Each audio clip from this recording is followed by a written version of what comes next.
Miki barka da shigowa cikin wannan shiri mai farin jini masu kallon ki masu sauraron ki za ki ga masu kallon ki sunan ki. To sunana Zainab Rabi wacce aka fi sani da Hannatu a cikin shirin daɗin kowa. To malama Hannatu daga shirin daɗin kowa kika fara ko ko a da asalin ki a masana'antar Kannywood kike kin yi fina-finai da dama ya abin yake. A ni ka dauka ma Arewa 24 na fara yi ba. Na fara a cikin Kannywood na yi fina-finai ma da dama kafin in shiga program ɗin daɗin kowa. To mutane dai a cikin da suka aka fi sani aka gane. Yau wato lokacin da kika shiga shirin daɗin kowa ko kuma mu da baya yanzu akalla ba a ƙasar fina-finan ki za su kai su gudana. To gaskiya ba zan iya yarda ba don da dai sun ɗan daɗe. Amma to akalla ba a ƙasar ba za su iya kai 20 ko haka sama dai. To a cikin fina-finan da kika wanne fim ne kike son sa? Kin san kowa akwai fim din da ya fi so a ransa, to ke wanne fim kika fi so? Gaskiya fim din da na fi so a cikin raina shine daɗin kowa. Kin fi son sa? Saboda a nan ne kika zama celebrity wanda duniya ta san kika fito za a ce la ga Hannatu yar kamaye kenan. Gaskiya ne, ka ko dole in so shi in yi alfahari da shi tunda a nan ne duniya ta sani ta gane ni kuma ta san wace ce ni. Har sunana ma kaga ya canja, mutane ba ma su sani da sunana ba, yawanci sai su ce min Hannatu. To a lokacin da kika shiga harkar fim a gidanku an samu matsatsalu ne ko kuwa ba a samu matsatsalu ba? Barka aka miki yayin da kika tsinci kanki a masana'antar Kannywood. Gaskiya ni ba samu matsala a gidanmu ba, don sanda na sanar da mahaifina na ce zan fara harkar industry na sha'awa.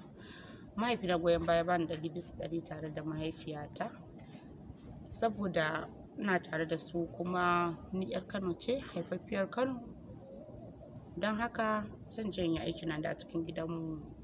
Kaga ban samu matsalan komai ba gaskiya.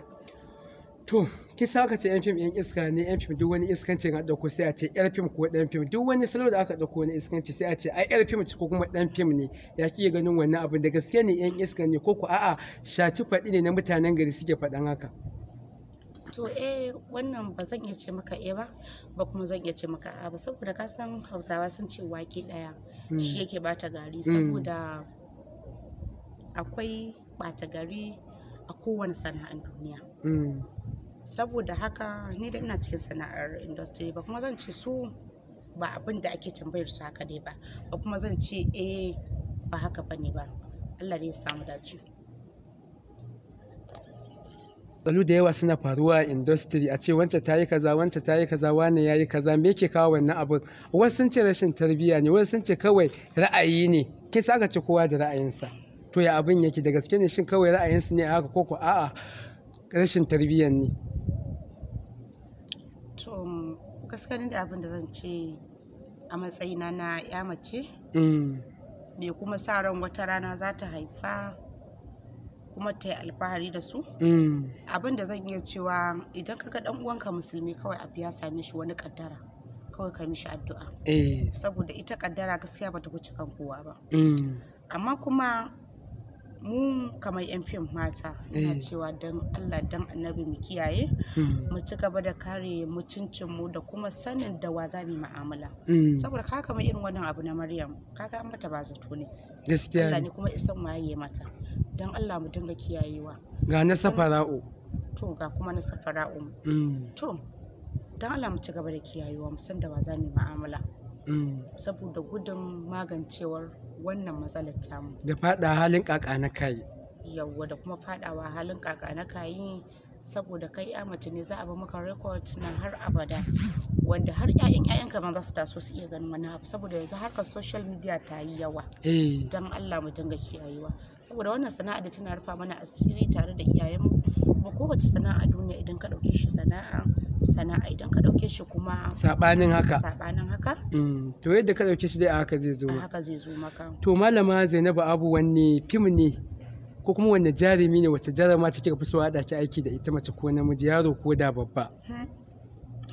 To a matsayin na jaruma kowane ma ka haɗa da shi a cikin sanyi, kuma ba wani wanda zan ce ga wani wanda na fi so. Kowa naki ne kenan? Kowa na wani, maza da mata, kowa muna son aiki da shi idan an haɗa da shi. A yanayin cin abinci, wani abinci kin san wani tuwo yake so, wani shinkafa, wani taliya, wani indomi, wani jalof, wani waye da ya gashi nan abu kala kala wani abinci kika fi so ki ci? To ai yar gargajiya ce.